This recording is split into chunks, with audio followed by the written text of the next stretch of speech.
Walker Lake update, Chief of Fisheries, Mark Warren, a brief update on Walker Lake, including water quality, lake levels, and fish. All right, Chairman Macbeth and fellow commissioners, again, I'm Mark Warren, Chief of Fisheries. Elmer Bull told me to make this short so he could go home, so I'm going to try before midnight, so I'm going to try to make it as quick as I can. In 2 words, the condition of Walker Lake at present, not good. Last year we had an above normal water year and the lake did come up 4 feet, so that was a good thing, except you have evapotranspiration and it goes down another 4 feet, but at least it didn't go down any farther. Talk about TDS a little bit, total dissolved solids, kind of a measure of salts in the system. To give you an idea, Pyramid Lake is around 5,000 parts per million. As of November of 2010, last fall, Walker Lake was at 19,199 parts per million. Salt water is 30,000 to 40,000, so it's only 10,000. It's a different type of salt, but it's similar below seawater, the TDS of salt water. So you can see there's some issues there. The last LCT, Lahontan cutthroat trout, that was recorded caught in the lake that we have records of was May in 2009, so it was almost 2 years ago. When the lake got above about 10,000 parts per million, we had acclimatized the fish. If we put them in there directly, they would all die. So there's a thing with stress where if you're going to stress something, you stress it a little bit, and then you stress it a lot later, and it might live. So we actually had an agreement with the Pyramid tribe, and would use their water, take the fish down, put them in their water for 3 days at 5, and then put them in the lake. And instead of 100% mortality, we had 70%. But we're willing to live with that at the time. We used to raise at our hatchery about 100,000 cutthroat, and then the federal hatchery at Lahontan would raise about 100,000. So even though a lot of them died, the ones that lived grew to a nice size. I worked down there for years, and we try to convince people that the lake was in trouble, and they come back with these 3-pound, very robust cutthroat, and they would, they couldn't see it. They didn't have the bigger fish, but the lake actually got more productive as the TDS increased, so there's more macroinvertebrates, and the fish actually were, so they were happy. But in about their 4th year, the kidneys started to fail because of salinity, and by the 5th year, they're out of the picture. So we made a conscious effort. We will do things until it's absolutely stupid. And in the case of planting fish, and then we just, decided it wasn't worth it anymore. Fish are about $1 a pound to raise, and we just weren't getting any return. So we actually pulled out of it. When I was younger, which is a long time ago, they had Sacramento perch in the lake, and they disappeared. We still have Lahontan tui chub, which are a native minnow. They're having trouble reproducing. They set some nets down there the other day, and they didn't find any fish younger than 5 years old. They live to be about 20. So they're still in the lake, but they're having trouble reproducing. And we've actually established a refugium for them up on Mount Grant. And so if they completely die out and the lake comes up, we can restock it. And then of course we have the cutthroat available. The future, Glenn Bunch in back of me here gave me a plan today that he gave to you guys, kind of a directional plan for Walker Lake that they've worked on. He's carried the torch for years and done a great job. Love him or hate him, Senator Reed has provided money for water for the lake. So he is from Nevada, and nobody else would have done that. So we're hoping that eventually they can acquire some water rights from upstream users and return the water to the lake. If we get into kind of a wet cycle plus the purchasing of water rights, we could get back into cutthroat within a couple of years if everything goes right. And if it stays like it is, it could be just eventually a dead lake. When I was working down there in 1981, 82, we had a flood event where it was rain on snow, and the lake came up 17 feet. It's not a deep lake like Pyramid. It's only a little bit over 125 feet deep, and it diluted the lake 25%. And that was enough to promote growth on the fish for about 3 or 4 years, where they started getting up to 10 pounds again. So it's a possibility that things will turn around. We hope. It's a beautiful lake. And a nice resource. And plus, besides the fish, there's always the loons that, used to feed there, and would have the loon tour and whatnot. And of course, they've stopped visiting the lake for the most part. And there's ducks and other things. So it's a good resource. Any questions? Thank you. Any questions, comments from the commission? Okay, I'll move on to the next one. Nevada's Wildlife Action Plan update. Chief of Wildlife Diversity, Laura Richards. An update will be provided on the process to revise Nevada's Wildlife Action Plan in order to continue to receive federal, state wildlife grant funds.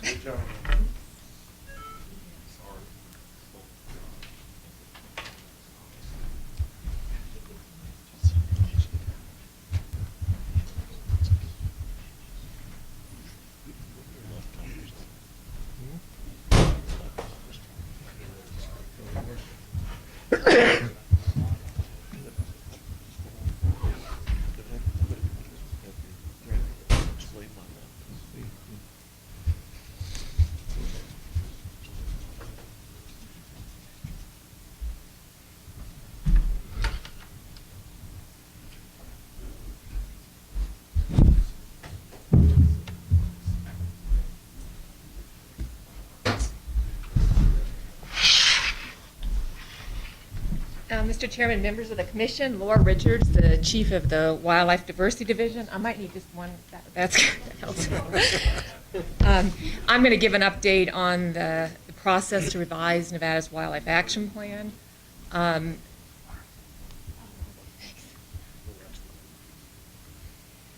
NDOT was charged with the development of a statewide comprehensive wildlife conservation plan. It's now called Nevada's Wildlife Action Plan. This planning process was required of each state by Congress to continue to receive federal funds through the State Wildlife Grant Program. Since this program was initiated, NDOT has received over $10 million in federal funds through this program. We've generally matched it with state general funds, and right now the match requirement is 65% federal to 35% state. Annual SWIG funds have been used to implement a wide variety of wildlife conservation projects across the state through the Habitat, the Fisheries, and the Wildlife Diversity Division divisions. The SWIG funds in Nevada have been used for a broad array of habitat restoration projects, including sagebrush restoration, the enhancement of aspen and riparian habitats, and the restoration of springs and marshes. The funds have also been used to develop appropriate and economical measures to avoid, minimize, and mitigate impacts to fish and wildlife and their habitats from energy project development and other land uses in the Great Basin and Mojave Desert. SWIG funds have been used to help keep species in Nevada from being listed. The pygmy rabbit, American pika, and Amargosa toad are examples of species that were recently petitioned for listing under the ESA. But due in part to NDOW's species monitoring and conservation actions, it was determined that the species were not warranted for listing by the U.S. Fish and Wildlife Service. The listing of these species would have had a significant impact on Nevada's economy. The SWIG program has greatly improved states' capacity to conserve the full array of species that are held in public trust by state agencies, consistent with the North American model of conservation. I'm not sure what sister that was, but it's probably all the sisters. The program has restored some balance to the fish and wildlife conservation funding, which has been disproportionately carried by fee-paying hunters and anglers. Nevada's action plan was a collaborative effort by biologists, conservation organizations, and sportsmen. It was approved by the Fish and Wildlife Service back in December of 2005, so about 6 years we've had that plan in place, been implementing it. We had a plan team that helped develop the original Wildlife Action Plan, of course, NDOW, the Nevada Natural Heritage Program, the Nature Conservancy, Lahot, and Audubon. And this group received a large grant from the State Lands Question 1 bond program to help develop the plan. All the plans are required to have these 8 required elements, including the distribution and abundance of species, descriptions, locations, and conditions of key habitats, the descriptions of problems which may adversely affect species, the priority research and survey efforts needed, the descriptions of conservation actions needed, the proposed plans for monitoring, procedures for review of the strategy, plan for coordinating development with the federal, state, and local agencies and tribes, and also public participation. The first Wildlife Action Plan, we also developed guiding principles, and they hold true as we revise the Wildlife Action Plan. The Wildlife Action Plan is a guidance document for enhanced conservation, not a regulatory document. It's a roadmap linking existing plans into a common effort. The Wildlife Action Plan operates under a collaborative process. It recognizes all authorities, jurisdictions, and citizens' rights, including property rights. And the Wildlife Action Plan is primarily designed to address the needs of species before they become imperiled. The plan contains species of conservation priority. It does include both game and non-game species. So sage grouse are in the plan, as well as mule deer, bighorn sheep, Lahontan cutthroat trout, bull trout, and a whole host of non-game species as well. The plan's divided into key habitats. This is an example of the springs and springbrook's habitat. And each habitat has a conservation strategy, which includes the habitat description, importance to wildlife, key habitat elements for wildlife, land uses, habitat conditions, problems, priority research needs, and then also conservation actions.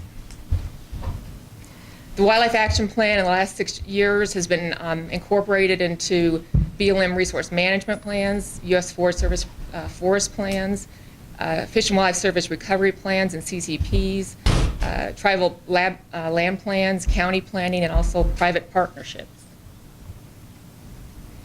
Among the 50 states, Nevada is ranked 11th in overall biological diversity and 5th in the number of species extinctions. Nevada's diversity of life is derived from its geography. Many mountain ranges are effectively isolated by arid and treeless basins. And in Nevada, we're uniquely challenged in approaching effective wildlife conservation in part because of its arid climate, geography, and limited water resources, which has created a unique endemic biota easily subject to threats and stressors, including a changing climate.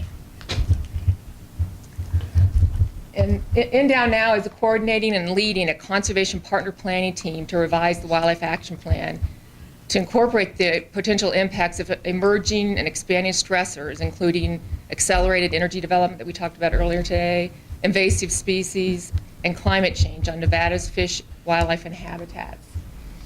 By identifying key conservation actions, we will be in a stronger position to ensure ecosystem resiliency across the changing landscape for key habitats and species. The wetlands in the Great Basin are a really important habitat for hundreds of thousands of shorebirds, wading birds, and waterfowl. Climate change could make Nevada's hydrological cycle even more unpredictable, putting additional stress on these wetland ecosystems. The isolated aquatic systems supporting rare and endemic fish and invertebrates already under stress from alteration in groundwater development that we talked about earlier today will be further impacted by expected changes in temperature and precipitation regimes. Reduced snowpack and increasing temperatures in alpine communities may impact such species as American pika, black rosy finch. In addition, the degree to which Nevada will be subject to invasive species that threaten wildlife and habitat is also increasing. More frequent and massive wildfires across the Great Basin and the invasion of cheatgrass into these burned areas will continue to impact wildlife habitats that could lead to multiple species listings. So NDOW is again partnering with the Nature Conservancy, the Heritage Program, Lahontan Audubon Society, and also the Great Basin Bird Observatory. We received a substantial grant from the State Lands Question 1 Habitat Conservation Program to help us fund these efforts.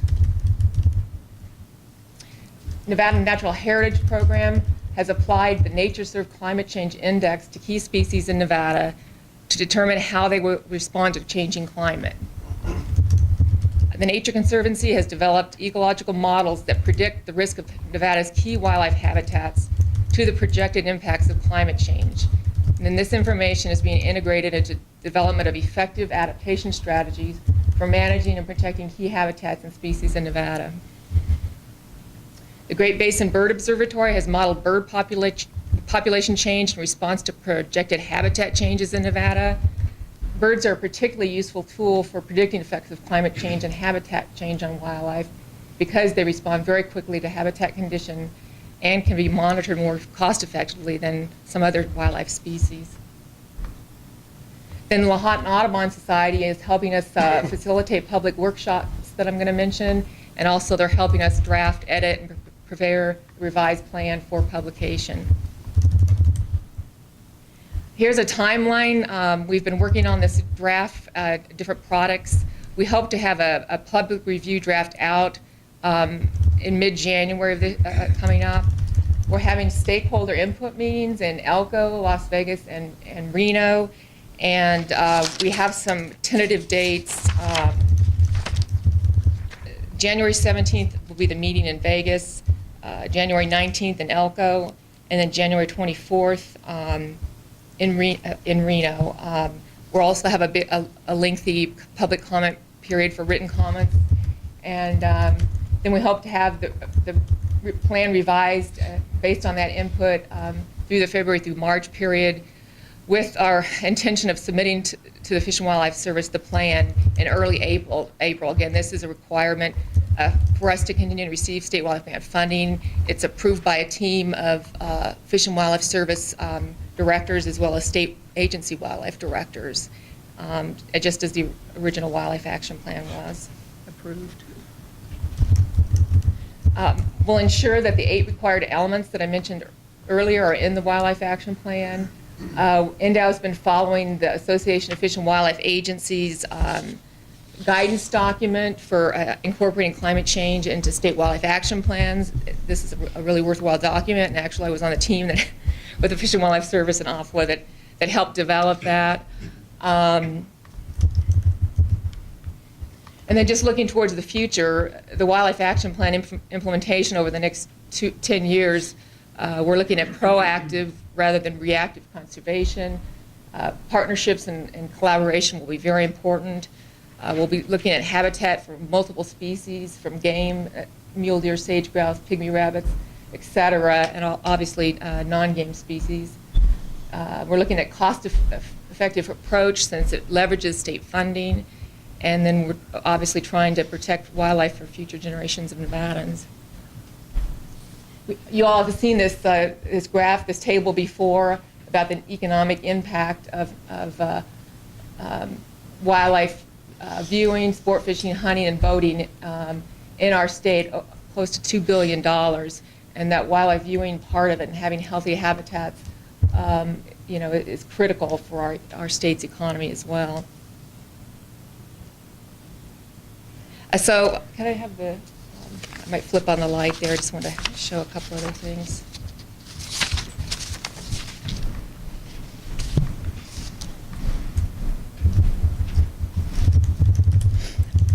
I also, on your desks, have this document that I thought you would like to read through. This was prepared by the Theodore Roosevelt Conservation Partners with a lot of different sportsmen's groups, Ducks Unlimited, Trout Unlimited, Association of Fish and Wildlife Agencies, Pheasants Forever, you name it. This TRCP was the group that put on that solar energy conference down in Vegas that a couple of us attended as well. So it's a very good document to look at the potential impacts of climate change on fish and wildlife and hunting and fishing, and different strategies to help cope with that.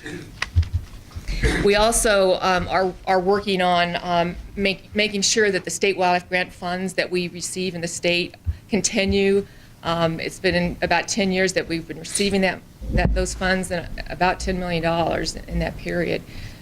We had a high point. It's an annual appropriation 2 years ago of about $1.3 million that came to Nevada, and last year it went down quite significantly. We received, I think, $700,000 because of the budget problems in the federal agencies.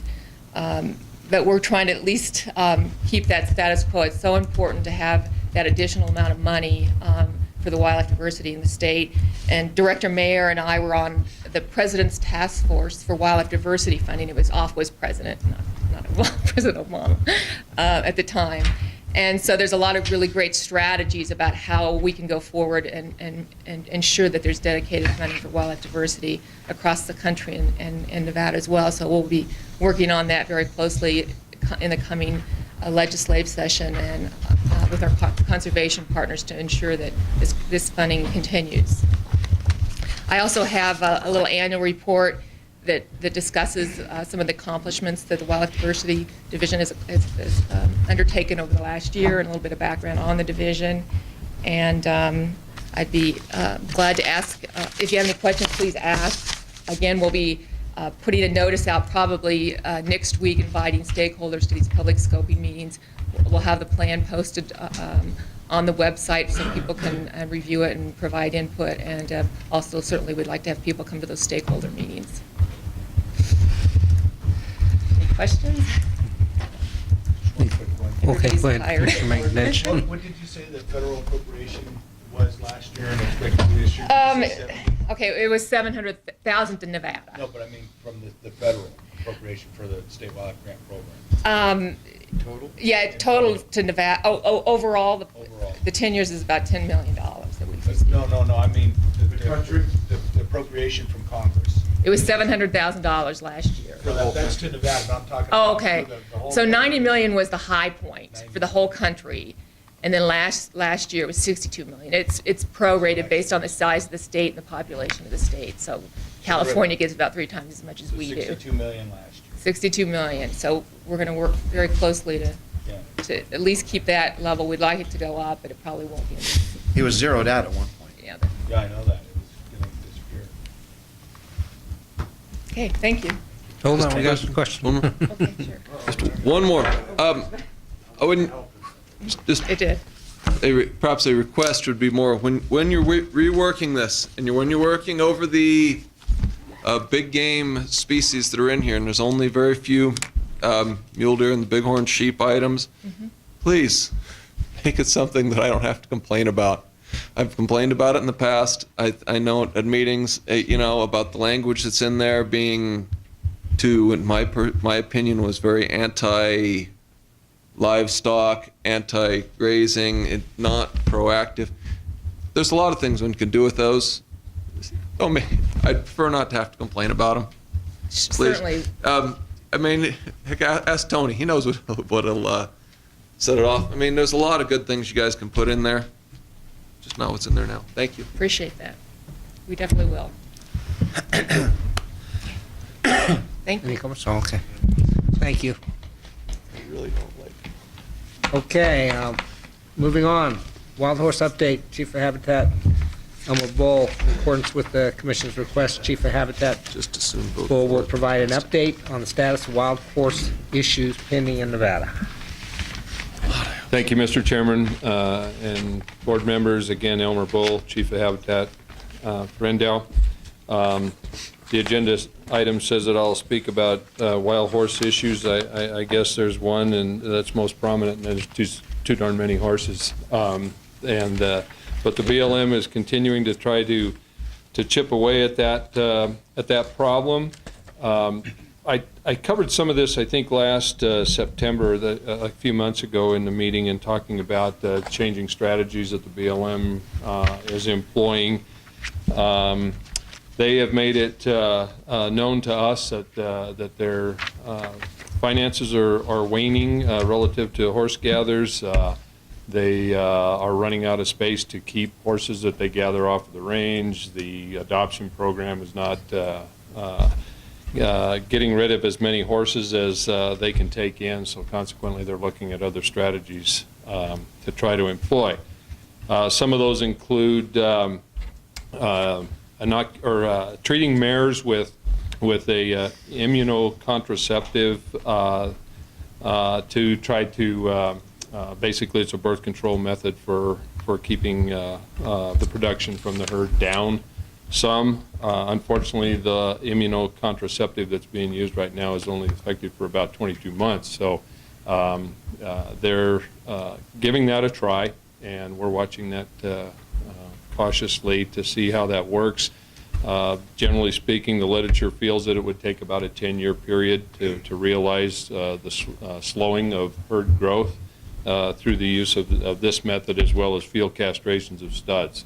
That's another strategy that they're using.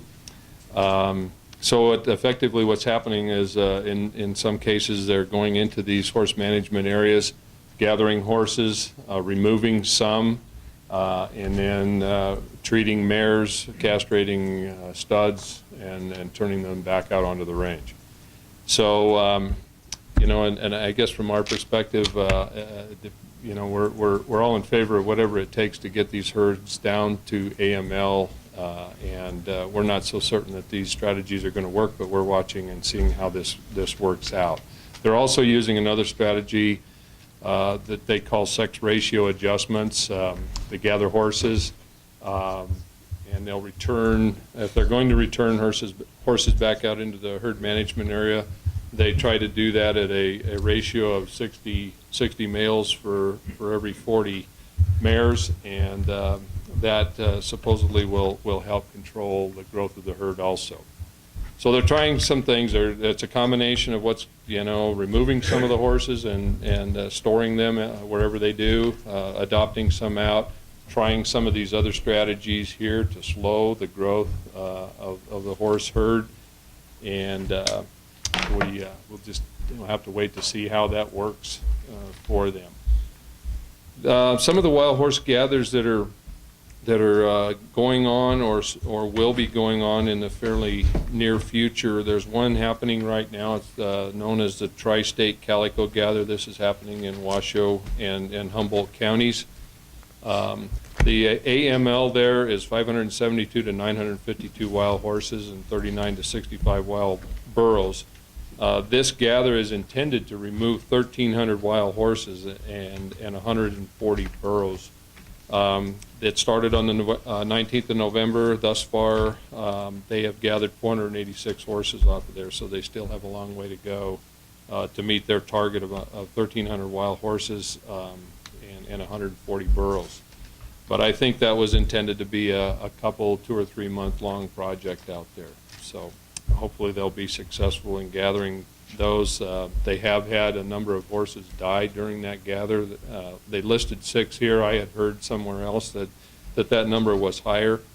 And deaths of horses during these events typically gathers a lot of unwanted media and sometimes can influence the way they or the length of time that they continue to do gathers. So we'll see how that one goes. Another one, there's a number of them that are planned for January and February of 2012. One of them is the Pancake Complex Gather. Right now, there's about 1,653 horses estimated to be in that area, which is 3 times over AML. They hope to go in and remove a number of horses. However, one of the other strategies that they're employing right now when they do an EA to do horse gathers in a particular horse management area, they're writing that EA so that they can go in and do multiple horse gathers over a multi-year period. So they are intending to do 4 gathers in there over a 6 to 10 year period to reach AML. The cumulative gathers will remove approximately 800 to 1,000 excess wild horses. If we consider there's 1,653 already in there, and over a long period of time they have removed 1,000, and the AML is 361 to 638, they're still going to be over AML. And so it's, you know, not a good situation there. Another one that's going to be happening in February is in the Stone Cabin Complex Gather, which is in Nye County, east of the town of Tonopah. The proposal includes the capture of approximately 524 wild horses and removal of 334 excess horses from there. Approximately 190 horses would be returned to the Stone Cabin HMA to result in a post-gather population of 218 horses.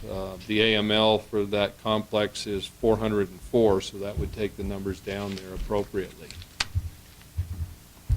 Another gather that's due to occur in January and February is in the Flanagan, Dogskin Mountain, and Granite Peak Wild Horse Gather area up in, or horse management units up in Washoe County. The current combined inventory is about 384 animals. AML in that area is 101. So they've got a long way to go.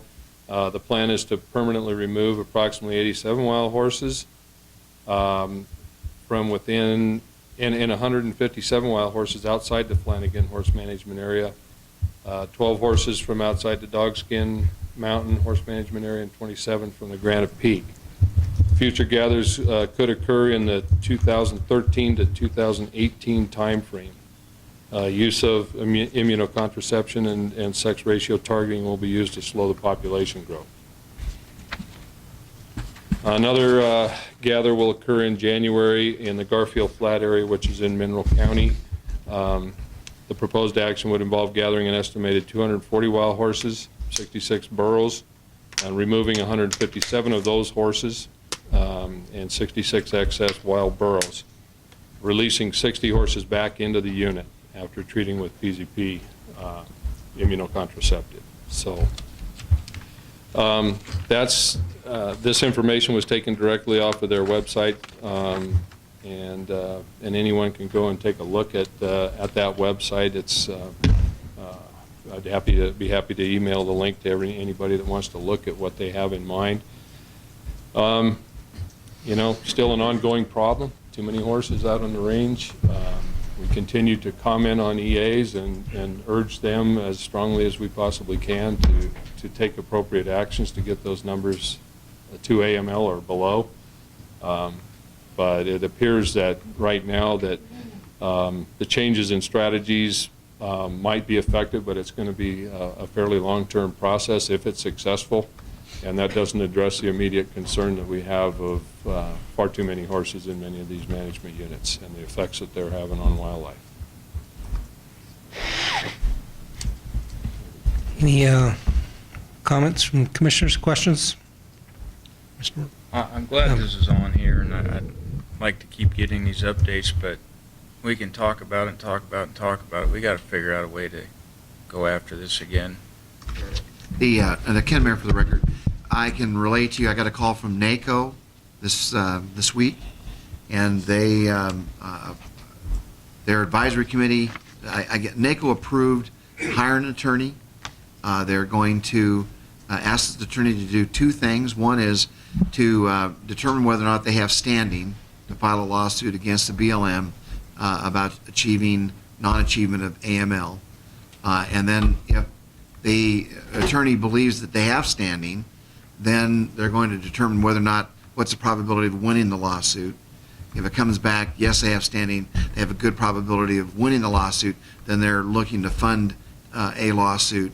I got permission this week from the governor's office that if NACO follows through with that, then we would file for intervener status right along with that, working with DCNR as well as Department of Ag.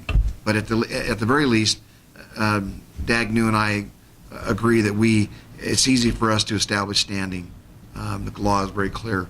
Whether DCNR and Ag can, that remains to be seen, but we'll work with them on that. But it'll be a united front in the state of Nevada if they go forward. But it won't be the Department of Wildlife, leading the charge on the lawsuit. Will be as an intervener. With regard to that, is there any indication that other sportsmen's groups would be supporting that litigation as well, like Safari Club? I would imagine so. Yes, they've done. Safari Club's been involved in every one of them. So. Yep. Well, tomorrow's agenda includes additional committees, and I think that we're going to have a public lands committee this will be one of their top issues, if not the top issue. Any further comment?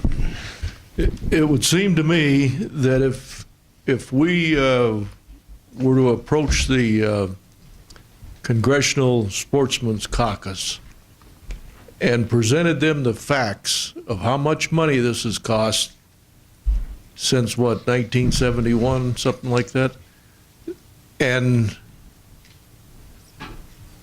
the possibility of just repealing the whole thing, bring it back to the states, and let the livestock industry take it over again. I think they'd have a little better feel for how to handle it if they took it back over again and open them slaughterhouses back up. That's the way to fix it.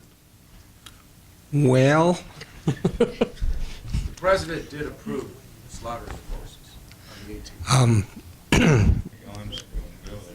yeah, no, I think, I doubt that that's a viable solution. I guess that's my comment on that. I don't see that happening. So, okay, any other comments? Okay, thanks, Elmer. Thank you. Okay, we're at our public comment period.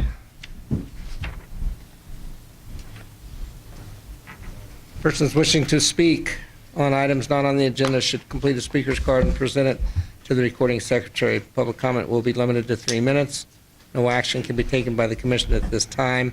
Any item requiring commission action may be scheduled on a future commission agenda. In addition to this public comment period, public comment limited to 3 minutes per speaker will also be allowed on each agenda action item, but not on reports or informational items unless otherwise noted on the agenda.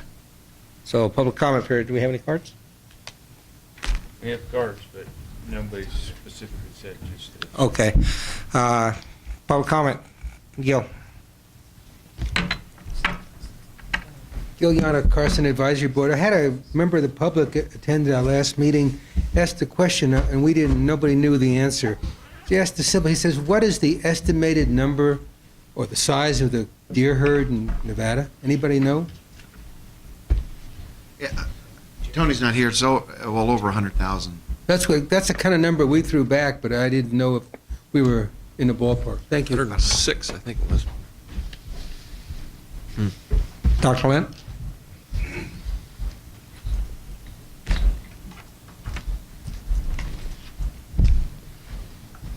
Thank you, Mr. Chairman, member of the commission. My name is Jerry Lant, and I want to enter some comments into the record.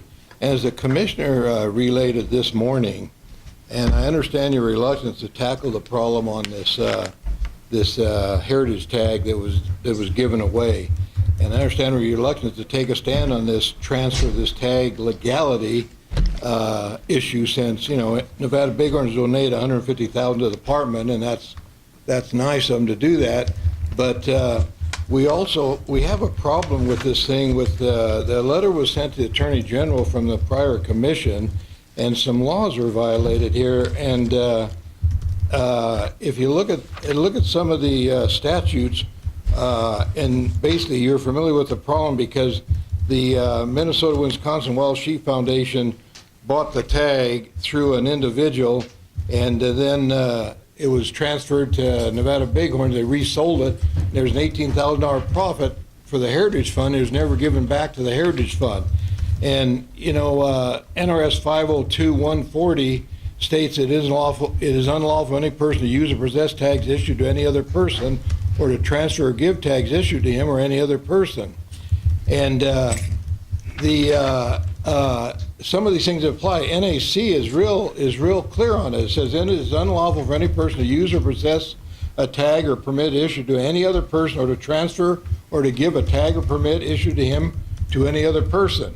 After it has been issued, a tag or permit may not be exchanged or a refund made except in accordance with the policies and regulations of the commission. And even if you look at the material that you got right now on the crawfish that Rob Bonamici put out, it says tags and seals. Unlawfully transferring a tag to another person violates NRS 502-140 and NAC 502-385.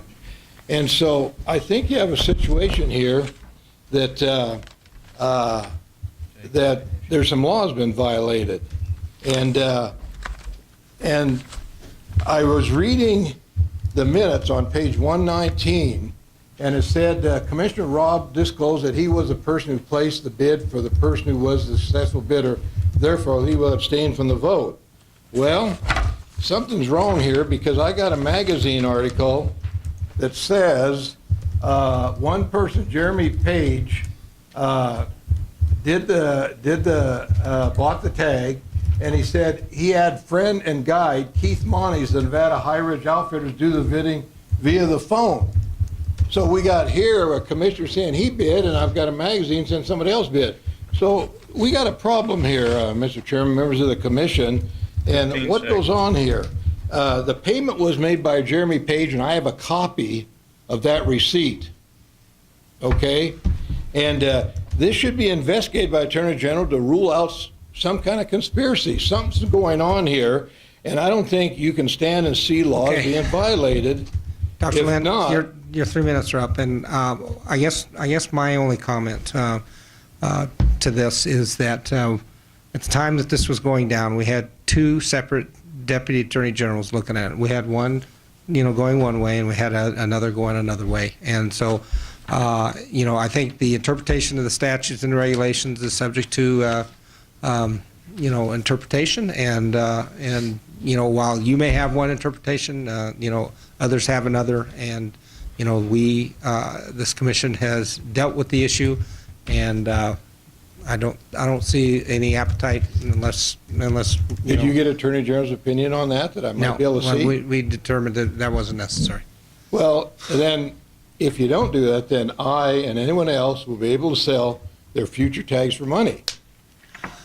I think that that there is an issue, and we are going to have we're going to appoint a tag allocation committee, and maybe that's going to be one of the things that they'll look at as to how, if there's going to be any need to change the regulations or any of the rules dealing with these tags. How are you going to stop me from selling a tag then?